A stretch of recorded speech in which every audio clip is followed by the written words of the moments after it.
Avis vascular centre మన దేశంలోనే the best varicose vein hospital.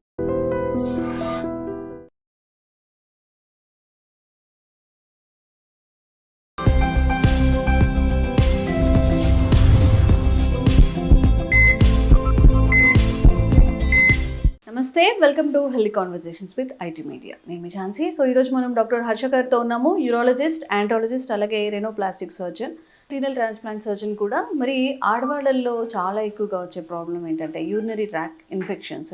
చాలామంది డాక్టర్స్, మేబీ యూరాలజిస్టులు అందరూ మేల్ డాక్టర్స్ ఉంటారట. సో ఇది కూడా ఒక వన్ ఆఫ్ ద రీజన్ ఓపెన్గా వెళ్ళి ఈ ప్రాబ్లం ఉంది అని చెప్పడానికి. బట్ ఈ యూరినరీ ట్రాక్ట్ ఇన్ఫెక్షన్స్ అనేవి ఎందుకు వస్తాయి and different types of infections ఏముంటాయి, రాకుండా తీసుకోవాల్సిన జాగ్రత్తలు ఏంటి మాట్లాడదాము. నమస్తే సార్. నమస్తే అమ్మా. చాలామంది నిజంగా ఏదైనా, నాట్ ఓన్లీ యూరినరీ ఇన్ఫెక్షన్స్ కాదు, ప్రైవేట్ పార్ట్కి సంబంధించిన ఏవైనా కానీ ఒక డాక్టర్ దగ్గరికి వెళ్ళాలన్నా, ఏదో రిక్వెస్ట్ ఫీమేల్ డాక్టర్ అయినా కానీ ఓపెన్గా చెప్పడానికి ఇబ్బంది పడుతూ ఉంటారు. And one of the cause ఇది, one of the disease urinal track infection, urinary track infections. Root అంటే నార్మల్గా అందరికీ తెలిసినవి కాకుండా, అంటే మేబీ వాష్రూమ్స్ యూజ్ చేస్తే రావచ్చు, అది ఒక్కటే అందరికీ తెలుసు. ఏముంటాయి రీజన్స్ యూరినరీ ట్రాక్ట్ ఇన్ఫెక్షన్స్కి? ఇప్పుడు మీరు చెప్పినట్టుగా ఆడవాళ్ళు యూరినరీ ట్రాక్ట్ ఇన్ఫెక్షన్, యూటీఐ అంటాం, చాలా కామన్గా వస్తూ ఉంటాయి. బట్ అవి మాత్రమే కాకుండా ఆడవాళ్ళు స్పెసిఫిక్గా వచ్చే యూరినరీ కంప్లైంట్స్ చాలా ఉంటాయి. అవును. అండ్ యూరాలజీలో ప్రిడామినెంట్గా మేల్ డాక్టర్స్ ఉండడం వల్ల చాలామంది ఆడవాళ్ళు ఆ సమస్యతో బాధపడుతున్నప్పటికీ మా దగ్గర రారు. ఫీమేల్ యూరాలజిస్ట్ ఉన్నప్పటికీ వెతుక్కొని వాళ్ళ దగ్గరికి వెళ్తారు, దొరక్కపోతే గైనకాలజిస్ట్ దగ్గరికి వెళ్తారు, లేకపోతే లోకల్ ఫిజిషియన్ దగ్గరికి వెళ్తారు, కానీ యూరాలజిస్ట్ దగ్గర రారు. ఎందుకంటే యూటీఐ చాలా చిన్న టర్మ్, బట్ దాని కింద చాలా కండిషన్స్ ఉన్నాయి. ఓకే, అంటే అదొక సిమ్టమ్ మాత్రమే, బట్ ఇన్ఫెక్షన్ కారణం ఏంటో కనుక్కోవడం ముఖ్యం.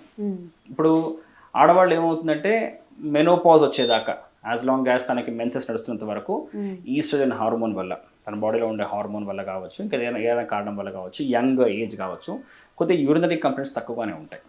బట్ ఒక్కసారి మెనోపాజ్ వచ్చిన తర్వాత ఆర్ హిస్టెక్టమీ ఆపరేషన్ చేసిన తర్వాత, అంటే యూట్రస్ తీసేసిన తర్వాత, ఆపరేషన్ చేసిన తర్వాత వాళ్ళు కొద్దిగా ఇమ్యూనిటీ తగ్గుతుంది. ఈస్ట్రోజన్ హార్మోన్ తగ్గి దాని బెనిఫిషియల్ ఎఫెక్ట్స్ పోవడం వల్ల యూరినరీ కంప్లైంట్స్ స్టార్ట్ అవుతాయి. ఓకే, సో ఇలా చూసుకుంటే యూటీఐ మాత్రమే కాదు, ఆడవాళ్ళలో చాలా మందికి స్ట్రెస్ యూరినరీ లీక్ అనే ప్రాబ్లం ఉంటుంది. స్ట్రెస్ లీక్ అంటాం. స్ట్రెస్ యూరినరీ లీక్ అంటే ఏంటంటే స్ట్రెస్ వల్ల వచ్చేది కాదు. ఇప్పుడు 2-3 పిల్లలు పుట్టారు నార్మల్ డెలివరీ ద్వారా, ఆర్ పేషెంట్ బాగా, ఆ స్త్రీ బాగా లావుగా ఉన్నారు, కొద్దిగా వీక్గా ఉన్నారు, వాళ్ళకి వెజైనా చుట్టూ యూరినరీ ట్రాక్ చుట్టూ ఉండే మజిల్స్ వీక్ అయిపోవడం వల్ల తుమ్మిన, దగ్గిన యూరిన్ లీక్ అవ్వచ్చు. అదొక చాలా కామన్ సమస్య. సో యూరినరీ ట్రాక్ట్ ఇన్ఫెక్షన్స్ మాత్రమే చాలా మంది తెలుసు, బట్ చాలా కంప్లైంట్స్ ఉంటాయి యూరినరీ సిస్టమ్ సంబంధించినవి. సో కామన్గా మా దగ్గరకు వచ్చిన తర్వాత చాలా మంది, సార్ మాకు యూటీఐ ఉందని వస్తారు. కంప్లైంట్స్ అడిగితే తెలుస్తుంది మాకు అది యూటీఐయా ఇంకేదైనా సమస్య అని చెప్పి. ఓకే, సో ఇది కామన్ సమస్య. ఇప్పుడు దీనికి కారణం ఏంటి? ప్రిడామినెంట్గా మనం చూసుకుంటే కనుక మెయిన్ రీజన్ వచ్చేసి ఆడవాళ్ళు యురేత్రా అంటే మూత్రనాళం అంటాం.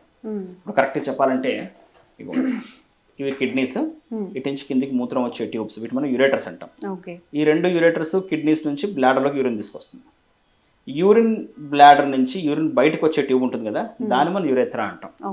ఇది మగవాళ్ళలో ఒక 25 to 30 సెంటీమీటర్స్ ఉంటుంది, చాలా పొడుగ్గా ఉంటుంది. ఆడవాళ్ళలో 4 సెంటీమీటర్సే ఉంటుంది.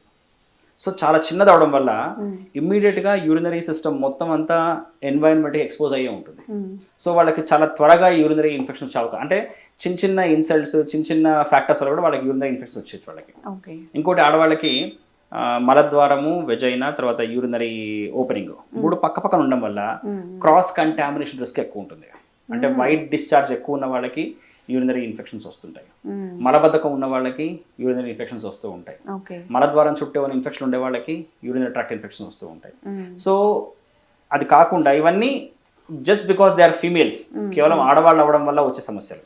అది కాకుండా అందరూ మగవాళ్ళు ఆడవాళ్ళలాగా ఏ వయసులో ఉన్నప్పటికీ వాళ్ళకి స్టోన్స్ వల్ల యూరినరీ ఇన్ఫెక్షన్స్ రావచ్చు. ఇంకొక common reason diabetes. Uncontrolled diabetes వల్ల చిన్న ఇన్ఫెక్షన్తో పోయే సమస్య చాలా పెద్ద సమస్య కూడా మారచ్చు. కేవలం ఒక యూరిన్లో మంట, నొప్పి అనే ఒక సిమ్టమ్తో ఆగిపోయే సమస్య కాస్త కిడ్నీ దాకా పాకిపోయి కిడ్నీ పాడైపోయే సమస్య వరకు, కిడ్నీలో చీమ్ పట్టచ్చు, అలా కూడా అవుతుంటాయి.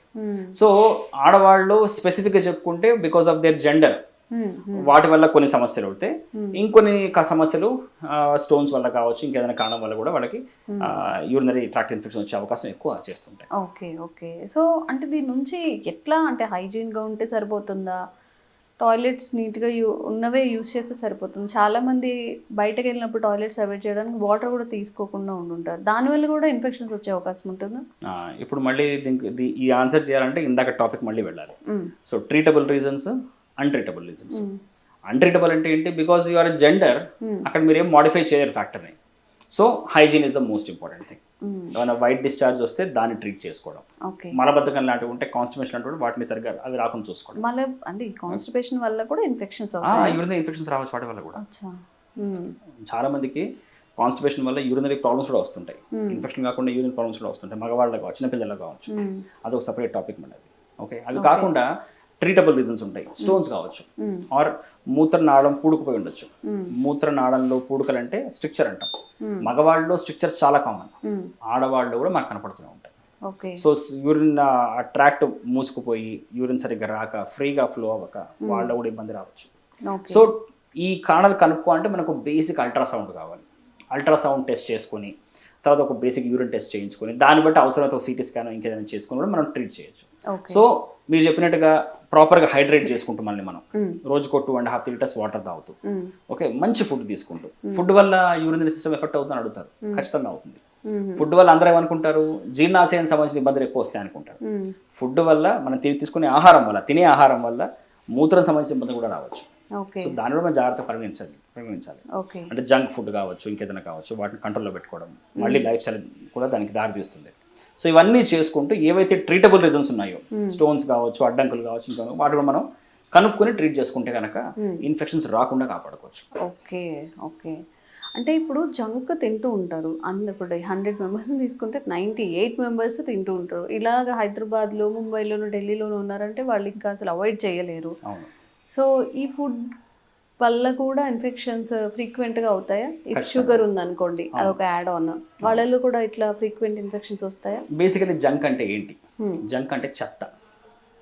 చెత్త అంటే ఏంటి? దాంట్లో మనకు కావాల్సింది కాకుండా అనవసరం ఫుడ్ ఎక్కువ ఉంటుంది. ఇప్పుడు మనకు కావాల్సింది ఏంటి? బేసిక్గా కార్బోహైడ్రేట్స్, ప్రోటీన్స్, ఫ్యాట్స్. ఇవి మన ఇంట్లో మనం ఎంత హైజీన్గా వండుకున్నా మనకు కావాల్సిన కాంపోనెంట్స్ ఇవి. ఇవే బయట ఫుడ్లో కూడా ఉంటాయి, బట్ దాంట్లో రిఫైన్డ్ కార్బోహైడ్రేట్స్ ఎక్కువ ఉంటాయి. ఓకే, సాచురేటెడ్ ఫ్యాటీ యాసిడ్స్ ఎక్కువ ఉంటాయి. ఓకే, యానిమల్ ప్రోటీన్ ఎక్కువ ఉంటుంది. అంటే మనకు కావాల్సిన కార్బోహైడ్రేటే కల్తీ కార్బోహైడ్రేట్ ఉంటుంది, మనకు కావాల్సిన ప్రోటీనే కల్తీ ప్రోటీన్ ఉంటుంది, మనకు కావాల్సిన ఫ్యాటే కల్తీ ఫ్యాట్ ఉంటుంది, మనకు అనవసరం ఫ్యాట్ ఉంటుంది. మన బాడీకి ఇవన్నీ అవసరం. మన డైలీ ఫంక్షన్కి కావచ్చు, మన మేధస్సుకు కావచ్చు, మన ఫంక్షనాలిటీకి కావచ్చు, మన సిస్టమ్ ముందుకెళ్ళడం కోసం కావచ్చు, ఇవన్నీ అవసరమే. మనం ఎప్పుడు ఫుడ్ తీసుకున్నా మన ఫుడ్లో ఒక ప్రపోర్షన్లో ఈ 3 items మనకు కావాలి. ఇవన్నీ బయట కూడా ఉంటాయి. మరి చెత్తను ఎందుకు అంటున్నాం? వాటిలో అవన్నీ మనకు అనవసరమైన క్వాలిటీ ఎక్కువ ఉంటాయి. ఓకే, ఏ ఆయిల్ వాడుతున్నారో తెలియదు. మీరు వినే ఉంటారు ఈ మధ్య పనీర్ కూడా ఆర్టిఫిషియల్ పనీర్ వచ్చేసింది. 80% కూడా. ఓకే, ఎగ్స్, పాలు. సో ఇప్పుడు న్యాచురల్ ఫుడ్ ఏది, అన్యాచురల్ ఫుడ్ ఏది అనే విషయం కూడా మనకు తెలియట్లేదు. ఓకే, సో వీటి వల్ల బాడీ ఇమ్యూనిటీ బాగా పడిపోతుంది. నెంబర్ 1, మన రోగ నిరోధక శక్తి మొదలయ్యేది మన జీర్ణ వ్యవస్థలో, మన డైజెస్టివ్ సిస్టంలో. ఓకే, సో డైజెస్టివ్ సిస్టమే ఫస్ట్ ఆఫ్ ఆల్ ఎఫెక్ట్ అయిపోతే ఆ ఇమ్యూనిటీ తగ్గిపోతుంది. ఇమ్యూనిటీ తగ్గిపోతే ఒక సిస్టమ్ కాదు, అన్ని సిస్టమ్స్ ఎఫెక్ట్ అవుతాయి. యూరినరీ సిస్టమ్ కూడా ఎఫెక్ట్ అవుతుంది.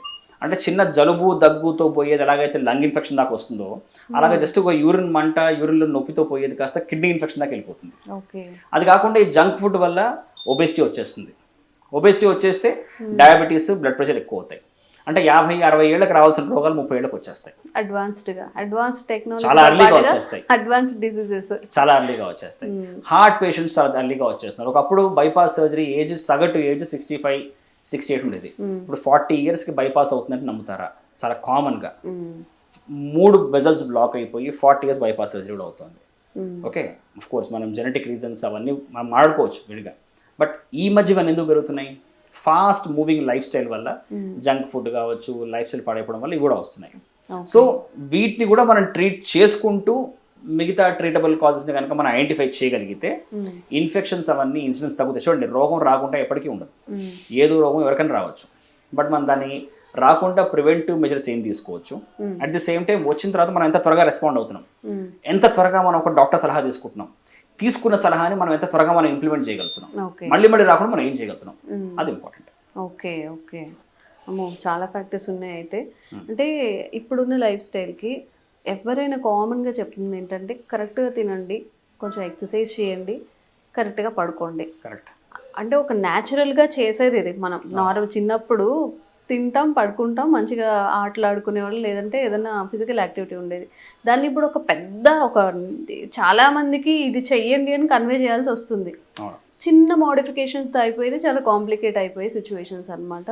సో ఇంకొక యూరినరీ ట్రాక్ ఇన్ఫెక్షన్స్ గురించి మాట్లాడుతాం కాబట్టి కొంతమందికి దగ్గినా, తుమ్మినా కానీ యూరిన్ లీకేజ్ అవ్వడం, ఆటోమేటిక్ ఆఫీస్లో అదంతా ఉన్నప్పుడు ఇబ్బందిగానే ఉంటుంది. సో దీనికి ఏం చేయాల్సి ఉంటుంది? ఇది ఎందుకు వస్తుంది అసలు? దీన్నే మనము స్ట్రెస్ యూరినరీ లీక్ అంటాం. ఓకే. ఓకే, ఇది మనకు కామన్గా ఎవరిలో కనపడుతుంది అంటే ఒక 40-45 year old లేడీ, ఒక 2-3 న్యాచురల్ ప్రెగ్నెన్సీస్ అయిన, నార్మల్ ప్రెగ్నెన్సీస్ అయినాయి, వాళ్ళకి కొద్దిగా లావు ఉన్నారు, కొద్దిగా వీక్గా ఉన్నారు, వాళ్ళు ఏమవుతుందంటే తుమ్మినా, దగ్గినా, గట్టిగా నవ్వినా, మన బరువులు లేపినా, కూర్చుని లేచినా సడన్గా యూరిన్ లీక్ అయిపోతుంది.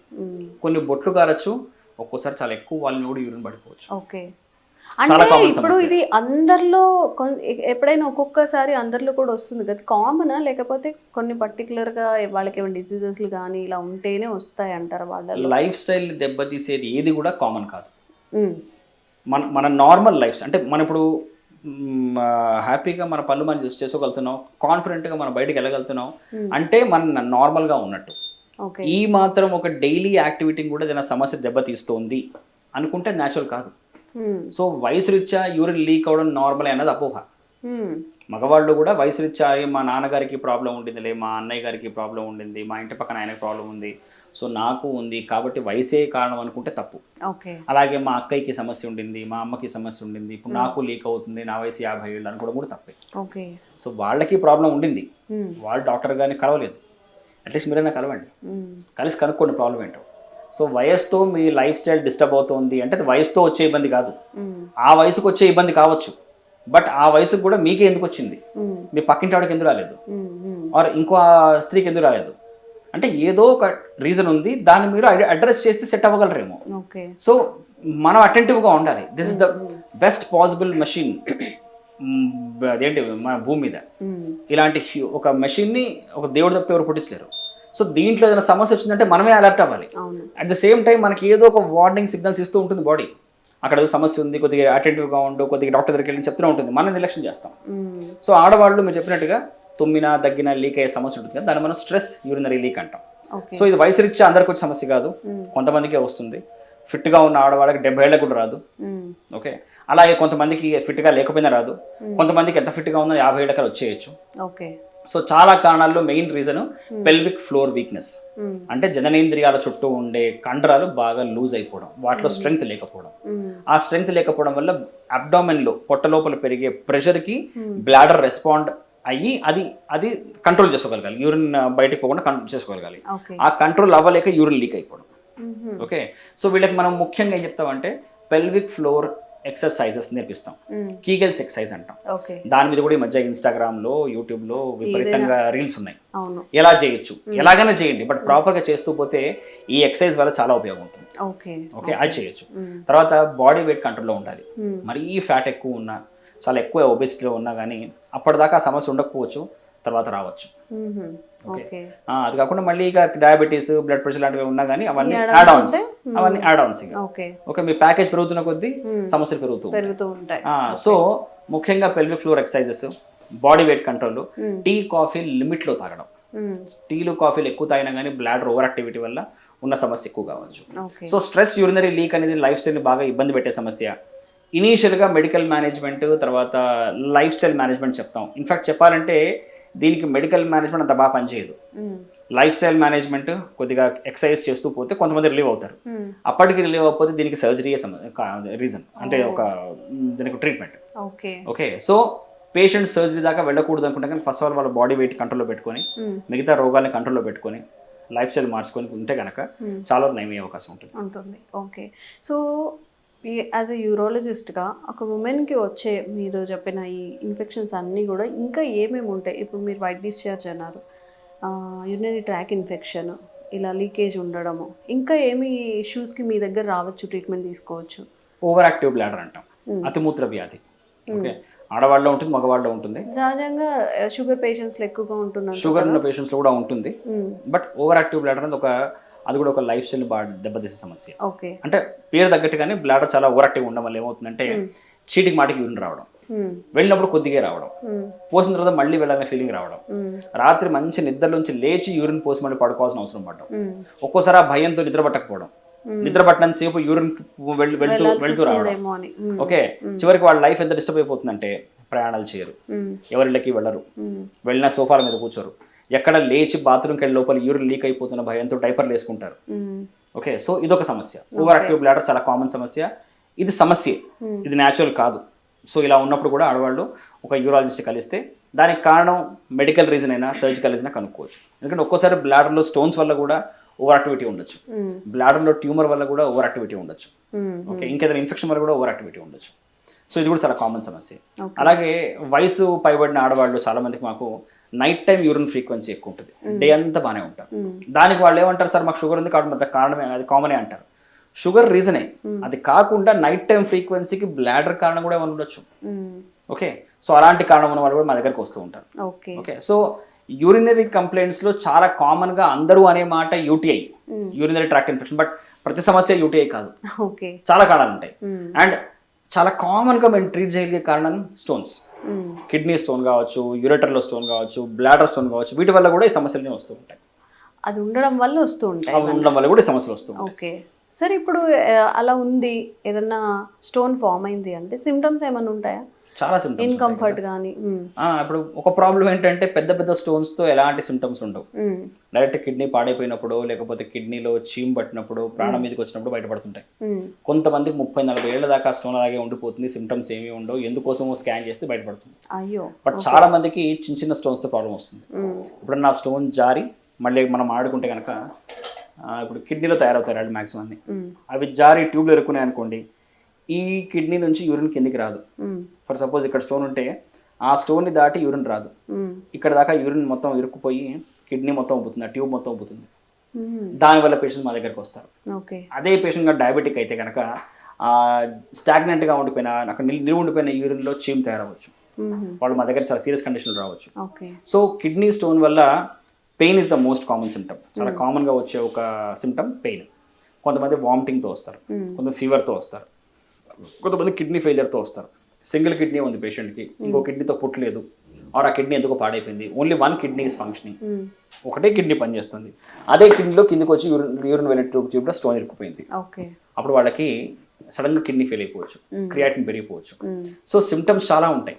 కొంతమంది వాంతులతో మాత్రమే వస్తారు, కొంతమంది సార్ యూరిన్లో డిస్కంఫర్ట్ ఉంది అని వస్తారు, చూస్తే వాళ్ళకి స్టోన్ ఉంటుంది. సార్ నాకు ఒకసారి యూరిన్లో బ్లీడింగ్ అయింది సార్ అంటారు, చూస్తే స్టోన్ ఉంటుంది. సో సిమ్టమ్స్ చాలా ఉంటాయి, మనం ఇమీడియట్గా అటెంటివ్గా ఉండి రెస్పాండ్ అవ్వాలి. ఓకే, ఓకే, సో తెలుసుకోవాల్సింది నిజంగా చాలా ఉంది. ఏదో 1-2 ఇష్యూస్ తెలుసుకొనే మనకి కొంచెం ఎక్కువ తెలుసుకుంటున్నాం అనుకుంటున్నాం, కానీ చాలా ఇష్యూస్ ఉన్నాయి. అండ్ ఇలాంటి ఇష్యూస్ ఉన్నప్పుడు నిజంగా డాక్టర్ దగ్గరికి వెళ్ళి మొహమాటంతో ఆ సమస్యను అలాగ ప్రొలాంగ్ చేసుకోకుండా మంచి ట్రీట్మెంట్ తీసుకొని ఇప్పటికైనా త్రూ మెడికేషన్ కానీ ఏదైనా ట్రీట్మెంట్ తీసుకొని త్వరగా దాని నుంచి బయటపడతారని అనుకుంటున్నాము. Thank you so much sir. Thanks అమ్మా.